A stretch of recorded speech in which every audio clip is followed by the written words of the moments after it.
السلام عليكم ورحمة الله وبركاته. الحمد لله رب العالمين، والصلاة والسلام على رسولك الكريم. اللهم صل على سيدنا محمد وعلى آله وصحبه أجمعين. أعوذ بالله من الشيطان الرجيم. بسم الله الرحمن الرحيم. وإذ قال له ربه أسلم قال أسلمت لرب العالمين. This is the 131st ayah of Surah Al-Baqarah. And inshallah, with the tawfiq of Allah subhanahu wa ta'ala, with His permission, we are going to start our class with this apparently simple meaning, with this ayah which apparently has a simple meaning. But if we reflect on it and try to understand deeply, then the meanings disclose further layers. إذ قال له ربه أسلم قال أسلمت لرب العالمين. Obviously, this is the continuation of the mention of Ibrahim alayhi salam in Surah Al-Baqarah, and Imam Razi has been counting the types of address to Ibrahim alayhi salam. Not every single verse, but the types of address. And he says this is the fifth type, and we have done the first four, and I had mentioned them in the previous classes. And for him, the type changes when the topic changes. إِذْ قَالَ لَهُ رَبُّهُ أَسْلِمْ قَالَ أَسْلَمْتُ لِرَبِّ الْعَالَمِينَ. This is a new discussion. When his Rabb said to him, Aslim, he responded, Qala, he said, Aslamtu li Rabbil Alameen. He said, I Aslamt for the Rabb of the Alameen. Now, what I mentioned that apparently it's a simple ayah in meaning, because you would see that various translators are going to translate it as, and when إذ قال, when إذ قال له ربه, when his Rabb, his Lord, said to him, submit, he said, I submit for the Lord of the Alameen, for the Lord of the words. But it becomes more meaningful for us if we go into the actual text of the Quran and ask the first word, which is "id," which is translated as when. Obviously, that would be the question: what time frame? What is the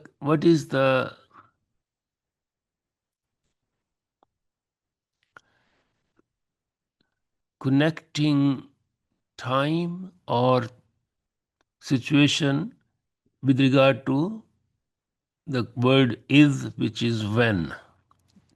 In other words, who is the amil fi is? Who is the actual referent of this word is, which is translated as when? So who is the referent? Has two answers in the tafsir literature. The first is it refers to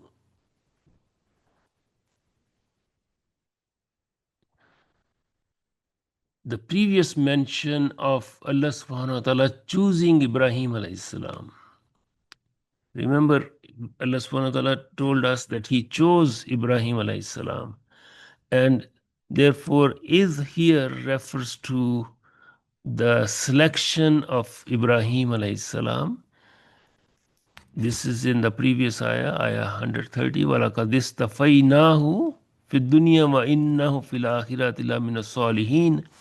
So it refers to istafaynahu. We chose, we selected Ibrahim. So is means here that Allah subhanahu wa ta'ala is referring to his selection. And this is the selection in the opinion of Imam al-Qurtubi, who is quoting previous scholars. This is the time when Allah subhanahu wa ta'ala hinabtalahu bil kawkabi wal kamari wal shams. When Allah subhanahu wa ta'ala tested him with the stars, with the moon, and with the sun.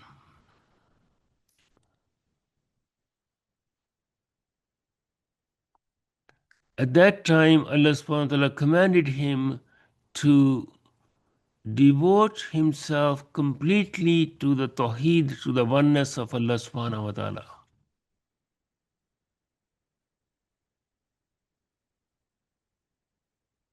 The second opinion about this referent is that it refers to the actual saying of Allah subhanahu wa ta'ala to Ibrahim alayhi salam to submit and aslim, and aslim here is khushu.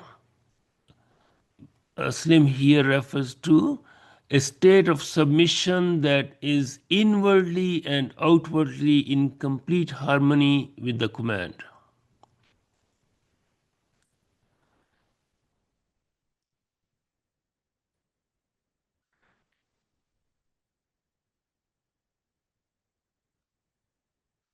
So this is the second opinion, and Razi also quotes it. Both of these opinions. Is that clear that the is here is at the time, is here either refers to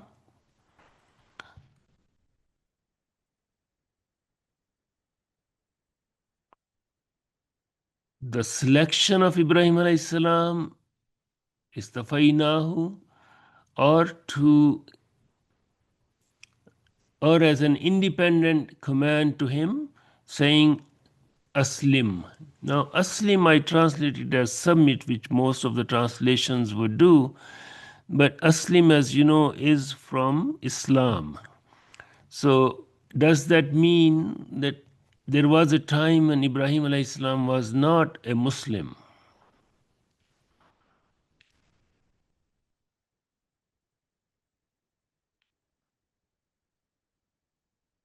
Imam al-Qurtubi says that wal-Islam huna ala atimmi ujuhihi wal-Islamu fi kalam al-Arab. And he explains that the word Islam here actually not in the technical sense of saying ashhadu la ilaha illallah, but in the sense of complete submission in all of one's actions, all of one's beliefs, in everything.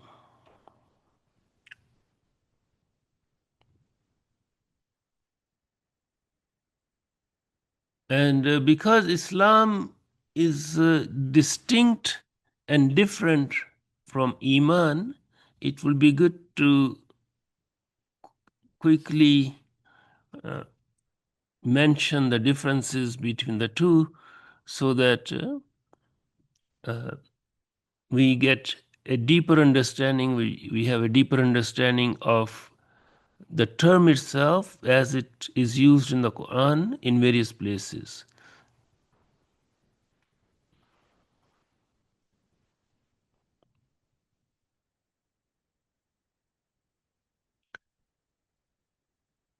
Islam is to say Ashhadu la ilaha illallah wa ashhadu anna Muhammad Rasulullah, and then do the four outward amal, the four outward deeds, which these two witnesses, which these two testimonies entail. So Islam is distinct from Iman in the sense of outwardness and inwardness.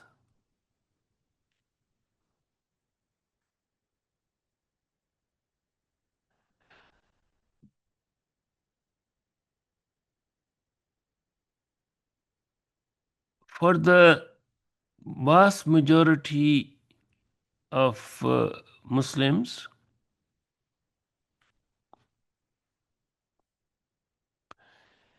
there is a distinct difference between Islam and Iman. And they argue from the ayah number 14 of Surah Al-Hujurat, where Allah subhanahu wa ta'ala says, قَالَتِ الْأَعْرَابُ آمَنَّا قُلْ لَمْ تُؤْمِنُوا وَلَكِنْ قُولُوا أَسْلَمْنَا. Allah subhanahu wa ta'ala makes a distinction between Islam and Iman. When the Bedouins came and they said that Amanna, they said we believed, and Allah subhanahu wa ta'ala asked or told the Prophet والسلام, to tell them, no, do not say that we believe, rather say us aslamna, rather say we.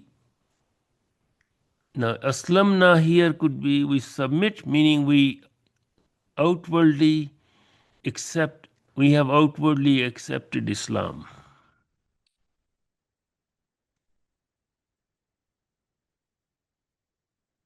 Whereas Iman is the state of the heart. Please understand this very clearly, because in some cultures, Indian subcontinent especially, the distinction between Islam and Iman is sometimes described as a hierarchy where only a few people can become a mu'min, Iman, mu'min. Yani, mu'min is the one who has Iman, and Muslim is the one who has Islam. And they say, well, to become a mu'min is very hard for me, but I am a Muslim. which is, yani, outwardly it seems a statement of humbleness and being humble and showing humility, but we cannot have Islam without Iman being the real inner state of the heart, and Islam expressing it. So when the Bedouins came and they said, Amanna, we believe, Allah subhanahu wa ta'ala told them, no, so far you have only submitted. And because submission can be for various reasons, including forced submission, including forced statement from the tongue to save one's life, for instance, in certain situations. Islam can be from many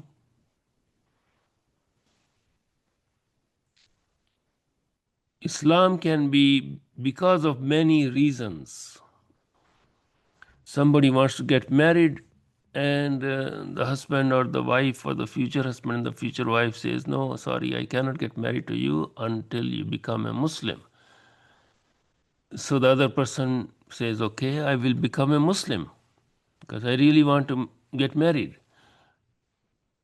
There is no Iman, but the tongue has moved to say the two shahadatain, the two statements, the two proclamations, but Iman is not in the heart. So as a result, the person then becomes a deceiver, deceiving himself, herself, deceiving other Muslims outwardly, deceiving everybody, because there is no Iman, there is nothing in the heart, but the tongue has said this.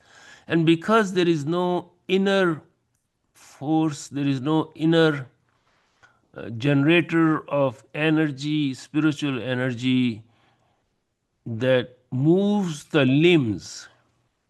So the Islam proclaimed by the tongue has no corresponding actions.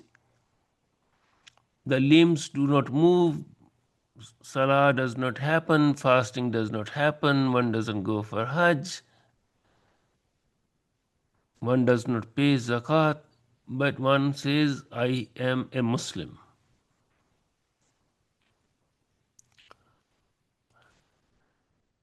Earlier on, like very early in our history, there were some extremist groups, Khawarij and Qadariya. They said, no, no, don't play word games with us. There is no Iman. There is no Islam without Iman. They said there is no Islam without Iman. You cannot just move your tongue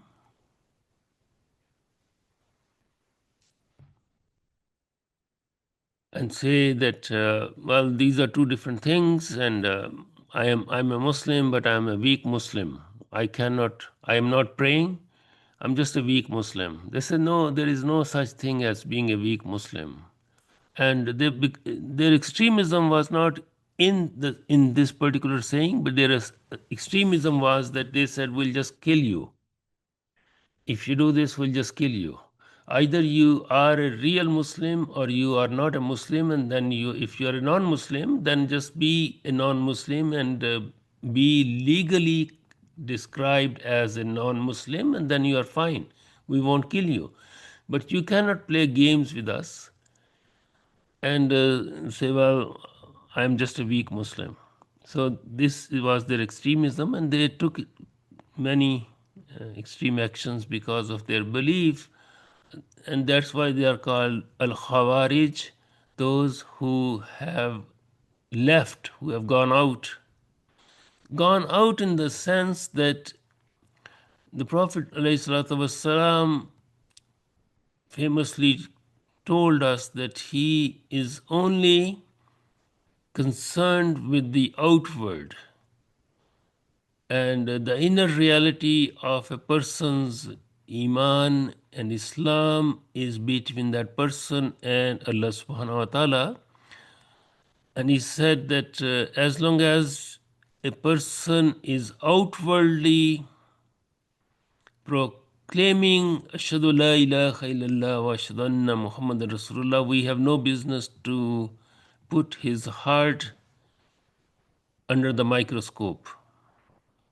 Let that be the case, the relationship between this person and his Rabb. Now, this particular very important point is that it is mentioned in various hadiths. The proofs that the scholars provide, Mufassirun provide for Islam and Iman to be two distinct entities. One of them is the hadith in which the Prophet ﷺ said to Sa'ad bin Abi Waqqas radiallahu anhu, when he said, Ati fulanan fa innahu mumin, faqala an-nabiyyu aw muslim. So this is a hadith in Sahih Muslim, in which is the proof, فَدَلَّ عَلَىٰ أَنَّ الْإِيمَانَ لَيْسَ الْإِسْلَامِ, in which there is the proof that Iman and Islam are not the same.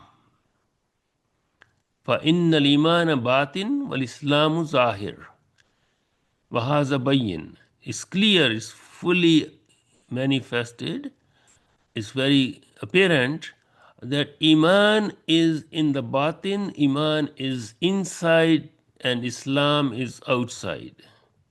وقد يطلق الإيمان بمعنى الإسلام والإسلام ويراد به الإيمان للزوم أحدهما هم الآخر والصدور عنه كالإسلام الذي هو ثمرة الإيمان ودلالة على صحة. So this is Imam al-Qurtubi, and he says, وَبِاللَّهِ التَّوْفِيقِ, and with tawfiq comes from Allah subhanahu wa ta'ala. Let me open this last aspect a little bit more so that it becomes clear. The dalil, the proof that Islam and Iman are two different things, come from, number one, the ayah of Surah Al-Hujurat, that uh, when the Bedouins came and they said, قَالَتِ الْأَعْرَابُ آمَنَّا, Allah subhanahu wa ta'ala says, قُلْ لَمْ تُؤْمِنُوا وَلَكِنْ قُولُوا أَسْلَمْنَا. Allah subhanahu wa ta'ala says to the Prophet sallallahu alaihi wasallam, say to them, قُل, no, you have not believed, but say we have accepted. Aslam, we have submitted, meaning we have Islam. And the second proof is from this particular hadith in Sahih Muslim, when the Prophet ﷺ responded to Sayyidina Sa'ad bin Abi Waqqas radiallahu anhu, who said to him, give him something because he is a mu'min, and the Prophet ﷺ said, no, a Muslim, or he is a Muslim. So this means that everyone who says who proclaims Islam is not a mu'min, is not. So English terms are very inaccurate in this particular technical discussion. Everyone who says Ashhadu la ilaha illallah wa ashhadu anna Muhammadar Rasulullah is a Muslim. But every Muslim is not a mu'min. But anyone whose heart is filled with this deen, everyone whose heart is radiant, full of light, would automatically have Islam. Would automatically, his limbs would be moving, or her limbs would be moving. So Islam is the fruit of Iman, and this is the outward expression of Iman.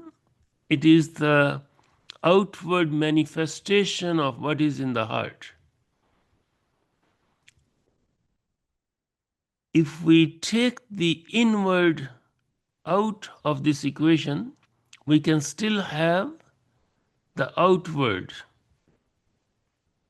although the taste will be absent. But fruit apparently would look like a fruit. So it would be like an apple without the taste of an apple. And the problem created by the Khawarij and the Qadariya was obviously against the Qur'an and the Sunnah. They just used their own criteria and say, no, we are not going to take you. Don't play these games with us. Either you are with us or against us. Like this is way back in the first century of Islam. You are with us or against us. Subhanallah. We are seeing this over and over in history. So these people they killed many people. And now the problem is, of course, you cannot have a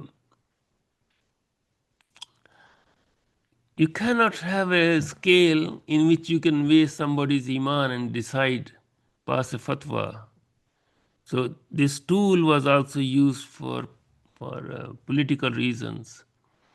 And we have the famous case of young Usama bin Zaid may Allah be pleased with him and his father, Zayd bin Haritha, he was only 16-year-old when he did that thing, and for the rest of his life, he said he kept repenting, because when he was pursuing this kafir in a battle or in a skirmish, and he this disbeliever, he fell, and Usama's sword was up in the air, and when he saw the sword coming, he said, "Ashhadu la ilaha illallah, ashhadu anna Muhammad Rasulullah," and but Usama still killed him. And when he came back to Medina, he told the Prophet ﷺ what had happened, and he told him, "Did you kill him even after he has said, Ashhadu la ilaha illallah, ashhadu anna Muhammad Rasulullah? Did you really?" And he said, "Ya Rasulullah, he only said this because he saw my sword coming." And the Prophet ﷺ said, "Did you open his heart to find out whether his tongue moved in accordance with what his heart believed or without it?" And this really had a huge impact on young Osama. This was one of his first real life experience of a battle. And he said, "I will never do this again." And he repented and repented for the rest of his life, because killing someone, killing a Muslim, carries the penalty of hellfire. There is no, like this, it's very clear cut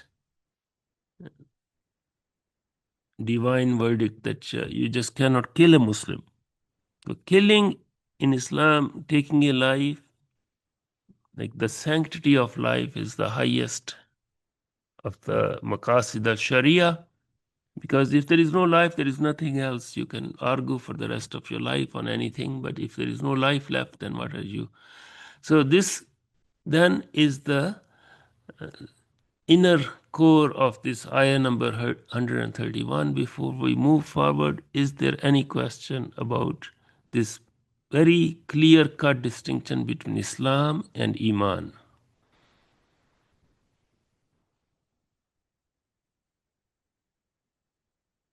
Alhamdulillah, it's clear. So we don't go around town and procure and proclaim people either Muslim or non-Muslim. That's not our job. Our job is to look into our own hearts all the time, every day, every minute, and say, what is the state of my Iman? Because if you read the article on Iman in the second volume, you'll see that Iman increases and decreases.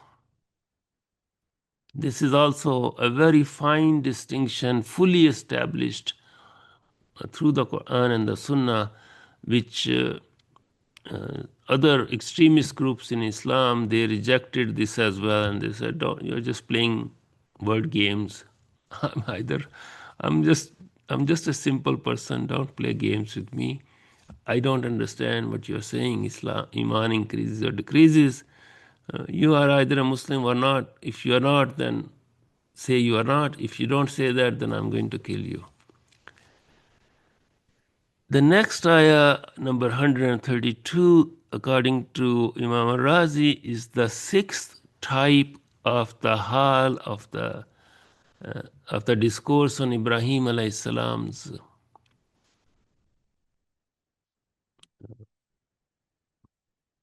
mention in the Quran. وَوَصَّ بِهَا إِبْرَاهِيمُ بَنِيهِ وَيَعْقُوبُ يَا بَنَيَّ إِنَّ اللَّهَ اسْتَفَى لَكُمُ الدِّينَ فَلَا تَمُوتُنَّ إِلَّا وَأَنْتُمْ مُسْلِمُونَ وَوَصَّ بِهَا إِبْرَاهِيمُ بَنِيهِ. Now, once again, we have a similar situation of translating this ayah. A similar complexity arises from the pronoun biha. وَوَصَّ بِهَا إِبْرَاهِيمُ بَنِيهِ. So,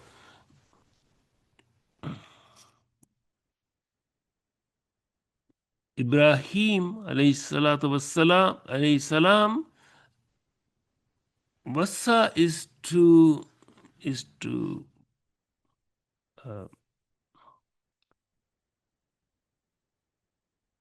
Technically, wasiya is something that you leave behind at the time of your departure. This is the final testimony. This is the final thing you do. وَوَصَّى بِهَا إِبْرَاهِيمُ بَنِيهِ. And biha, this is what Ibrahim advised his children. وَيَعْقُوبُ بَنَيَّ وَيَعْقُوبُ, and also Yaqub. So this is the plain literal translation of the first part of the ayah. وَوَصَّى بِهَا إِبْرَاهِيمُ بَنِيهِ وَيَعْقُوبُ. So Yaqubu and Ibrahimu both have the ending which indicates that they are the doers, they are the file, they are the doers of this action of the final testament, final wasiya, the final statement that they made. Wasa biha. The problem arises with biha. They advised their children with it. Wasa biha. With it they advise. What is this biha? What is the referent of biha? The advice they gave is clear. Ya banayya inna Allah astafa lakumuddin fala tamutunna illa wa antum muslimun. O my children, indeed Allah has chosen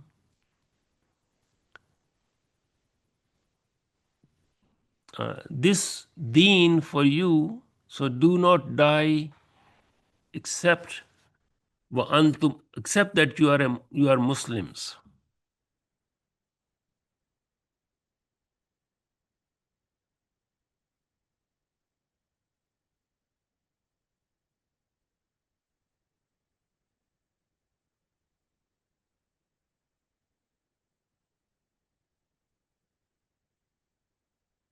Is that clear?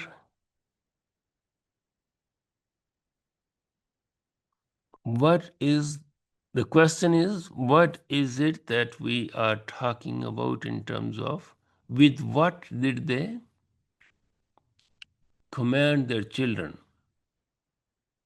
Imam Razi mentions as a first question, as a first issue, characteristically, he always has this very consistent way of doing the tafsir throughout the very long text of 37 volumes, depending on the edition we are looking at. But it's a huge work, but he kept uniformity in it.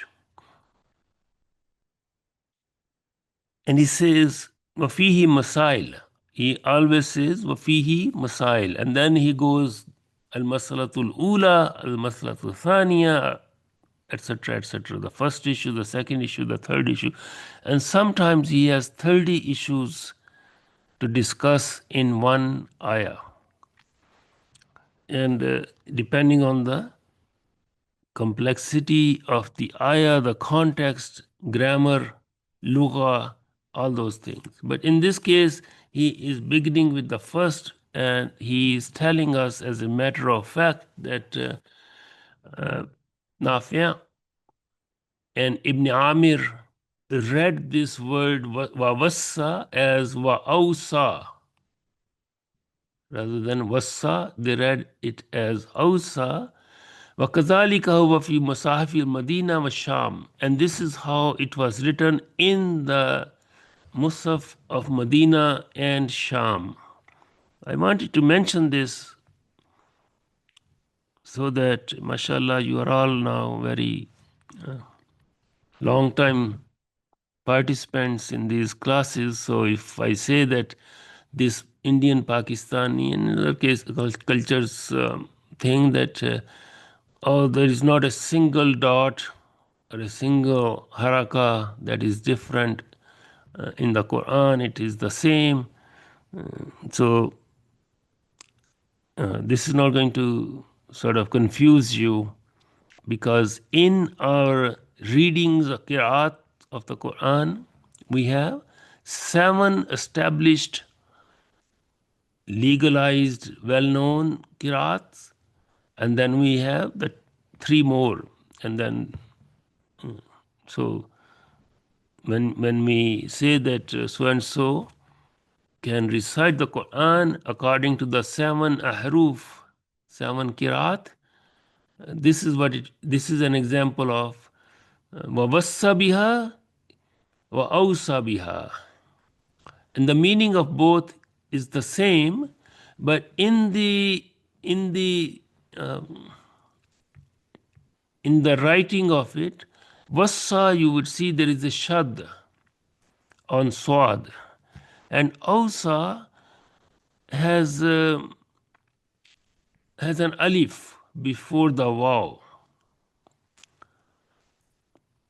and this is how it has been written in those musahif. But the meaning is the same, as Imam Razi says, والمعنى واحد إلا أن في وصى دليل مبالغة وتكثير, except that in the wassa, shad always intensifies the meaning. So the ausa also is in an intensification, but shad is very intense. So this intensification happens through either shad or adding alif. The second question that everyone is dealing with is the biha.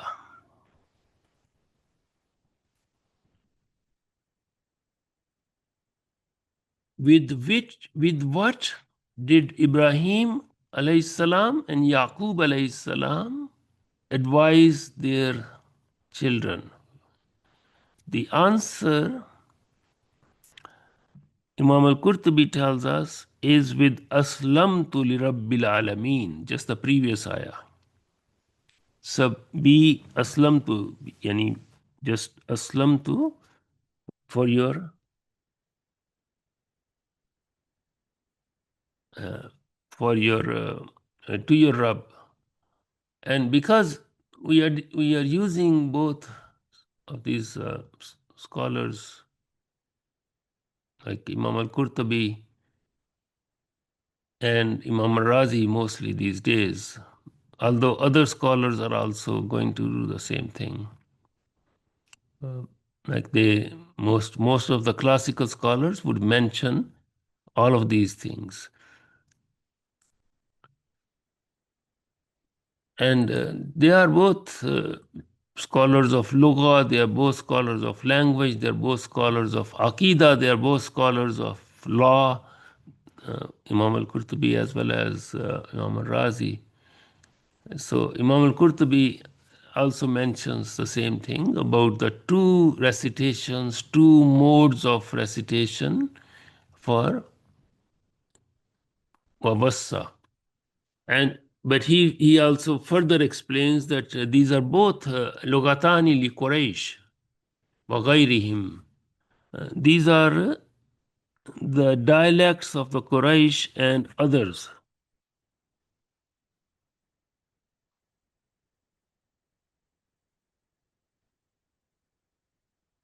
And it says these are similar to Akramna and Karramna and Wakuriya Bihima, and both are recited.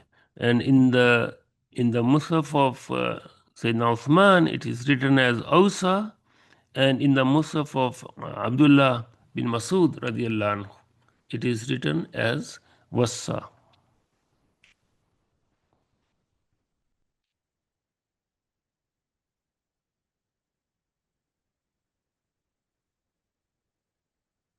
Is that clear?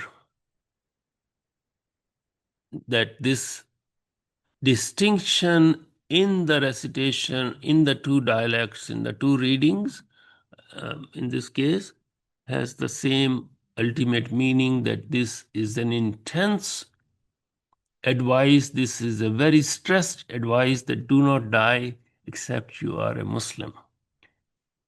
The second aspect of this particular ayah is whether or not Ibrahim alayhi salam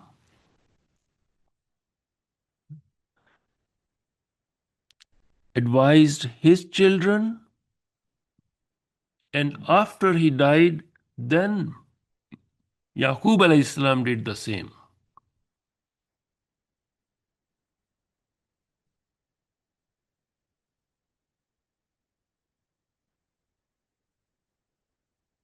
Or does it mean that Ibrahim alayhi salam advised his children and he also advised Yaqub alayhi salam?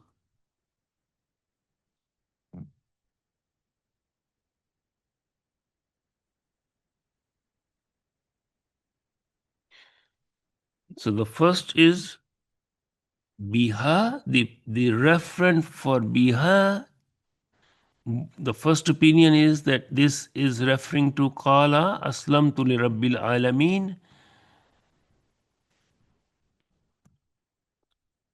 Imam al-Razi says that the second opinion about the referent is وَمَن يَرْغَبُ عَن مِلَّةِ Ibrahim, that this refers to the previous ayah, not the immediate but the one before that.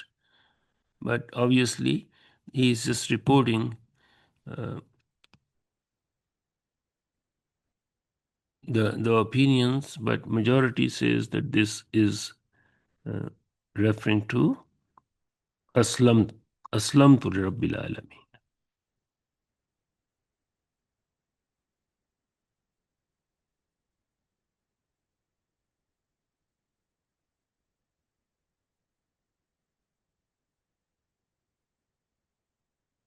Is that clear?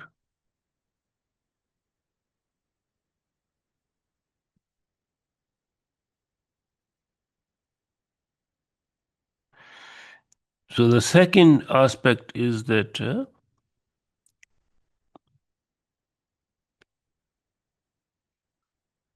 the reading here is with the two dhammas on Ibrahim alayhi salam and Yaqub alayhi salam. The first meaning is the main meaning, that Ibrahim alayhi salam advised his children, and then when Yaqub alayhi salam's time came, he also advised his children. The same advice.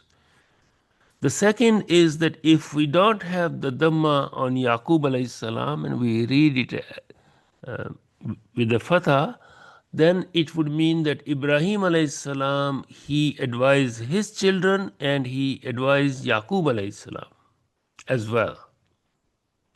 And Imam al-Qurtubi is going to give us a little detail and little lesson on the family tree here, and he says that it is well known that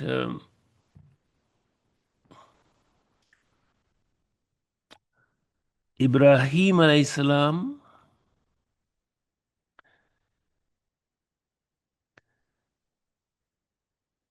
had a son named Ismail from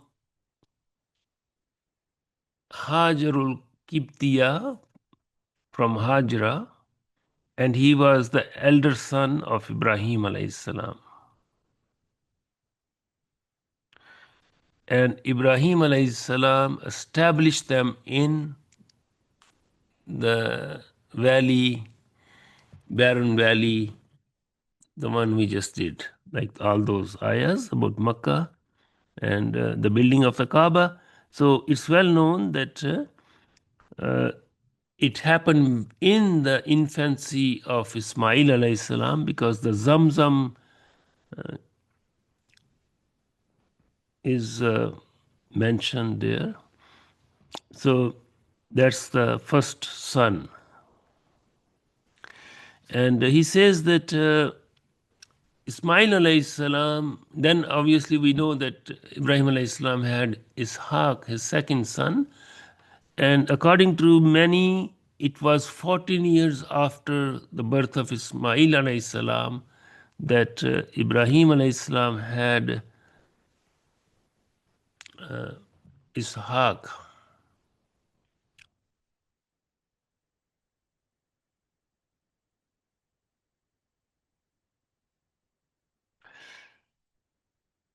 And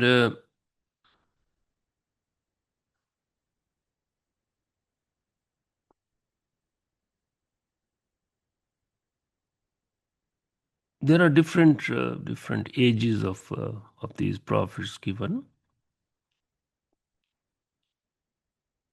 Some say that Ismail alayhi salam lived for 173 years.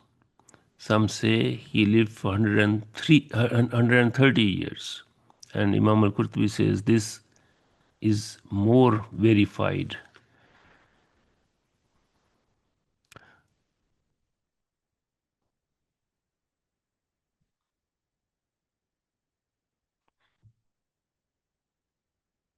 And Ibrahim alayhi salam had other children as well, he says. After the death of Sarah, who is the mother of Ishaq alayhi salam, he also had other children from other wives, and then he died. And he says that the time difference between the death of Ibrahim alayhi salam and the birth of the Prophet alayhi salatu wasalam is 2,600 years.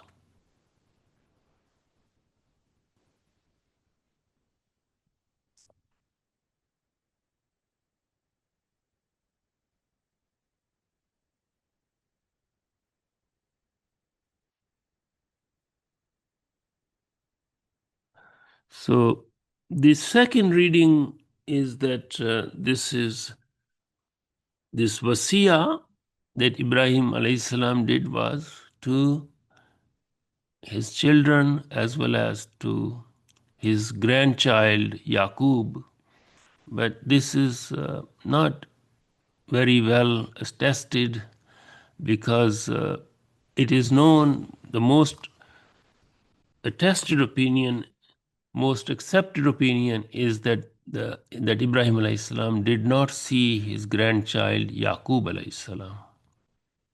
And you would recall that we have recently dealt with that whole section on Bani Israel, and Yaqub alayhi salam is the second name of Yaqub alayhi salam was Israel, and therefore the Jews are called Bani Israel, the children of Israel, because Yaqub alayhi salam was the father of Yusuf alayhi salam, and Yusuf alayhi salam went to Egypt, and you know the whole family tree in reference to the Yahud. So this ayah, this description, this family tree just makes it much more clear about. So the question, returning to the ayah itself, if these are two separate wasiyas, one after the other, Ibrahim alayhi salam gave this wasiya to his children, and Yaqub alayhi salam gave the same wasiya to his children. What is the wasiya? The wasiya is, Ya Banayya, O my children, Inna Allah astafa lakumuddin.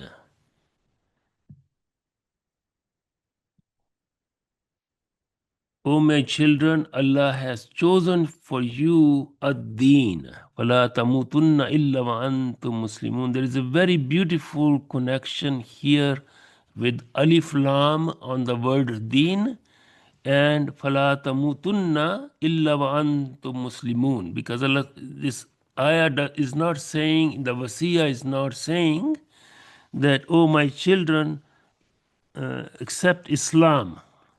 So the word deen here, which is not called Islam, but it means Islam. Again, it brings us to the point where we are dealing with a technical term, and because this technical term is the point of discussion among people who want to universalize the Islam of the Prophet ﷺ and include everyone in it through a twist in the language by and also in the concept. It's important for us to be very clear that lakumuddin أي الإسلام والألف واللام في الدين للعهد لأنهم قد كانوا عرفه. This particular construction here is that they already knew what deen is being referred to. Obviously, they were Muslims. Obviously, they knew what is being said. Therefore, Alif Lam produces, Imam al-Qurtubi says, an ijaz unbaligh. This is the height of eloquence to just add Alif Lam to the word deen and mean al-Islam. And its meaning is that hold fast to your iman, to your Islam, wadumu alayhi, and do and just permanently be attached to it, wala tafarraqu, and do not be separated from it. And this, he says, is a proof that when it is said that do not die upon something, you cannot say, okay, I'm going to wait till the death comes. Rather, it means that you are continuously, constantly, perpetually connected to the deen, and therefore, because you don't know when you're going to die, you don't know when, in which state, how sudden. So you cannot say, well, okay, I'm going to live my life in whatever way I want to live, and when I get old, when the death is nearby, then I will look at these things what you are talking about. So this, he says, uh, is a very eloquent way of saying that be sincere, be devoted, be real believers.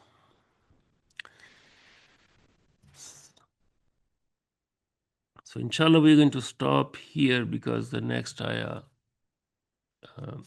is going to connect the mention of Ibrahim alayhi salam to the situation of Prophet alayhi salatu wasalam, because he was not present when all of these things happened, and Allah subhanahu wa ta'ala is telling him. And but before we end, inshallah, we have 6 minutes which I want to use for some very beautiful reflections that Imam Razi makes out of this whole discussion. Suddenly he just says, wait a minute, I have a few things that I want to convey to you. And all of this discussion about who is the referent and who has said what, there are a few fine points that need to be conveyed in this in the construction of this ayah. He says the first is the Allah subhanahu wa ta'ala is saying, is not saying wa amara Ibrahimu. He is saying wassa. So it is not that Ibrahim alayhi salam is commanding his children. He is leaving a he's leaving a last advice in the word wassahum, because in the wasiya is the last thing you leave behind, and it has more impact than commanding someone, because now death is standing in front of you. You are about to leave this planet, and you have this fear, and therefore at that time insan is very careful. He's very concerned about what's going to happen next to him. So, and there is more receptivity in the words of a dying person. Number two, khassasa banihi bizalik. He chose his own children because one's own children are more dear at the time of death than other people. Now, number three,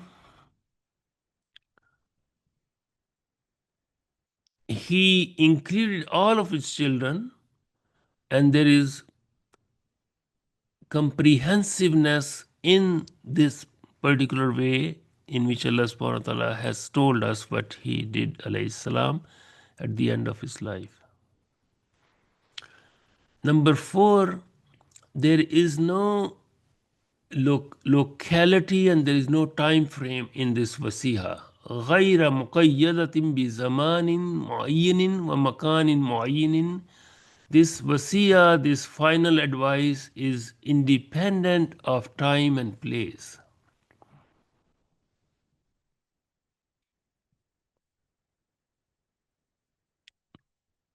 Number five, he did not include anything else in this last advice to his children. And that enhances the importance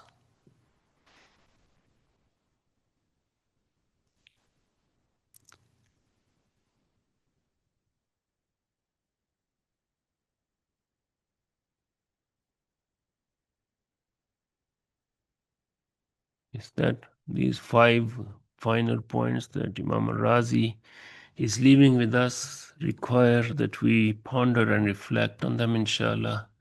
ربنا آتنا في الدنيا حسنة. Assalamu alaikum. जी वालेकुम Assalamu. अस्सलाम माशाल्लाह. So Bismillah. number 5, that he doesn't specify time and space. Does that mean Allah Ta'ala is not giving us where he made that nasiyat, like the physical location and when? Because when, if we already know that it's towards the end of his life when he's meeting death.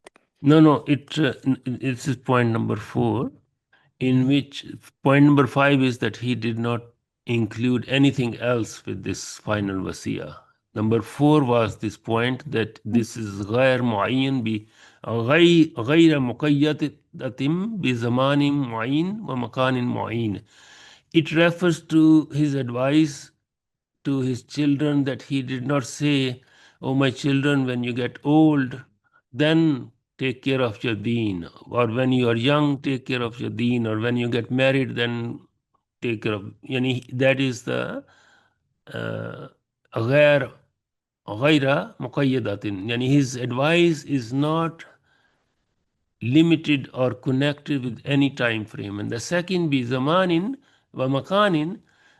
He didn't say that when you are in your city, when you are in your country, when you are in so and so, when you come to the Kaaba, when you come for Hajj, that time take care of this thing. In that sense. Good, alhamdulillah. ربنا آتنا في الدنيا حسنة وفي الآخرة حسنة وقنا عذاب النار. يا الله أنت حليم كريم عظيم تحب العفو فاعف عنا يا كريم. ربنا ظلمنا أنفسنا وإن لم تغفر لنا وترحمنا لنكونن من الخاسرين يا أرحم الراحمين يا كريم يا شافي اشف صدورنا وبطوننا من كل داء يا أرحم الراحمين اللهم انصر أخواننا في فلسطين في غزة وفي كل مكان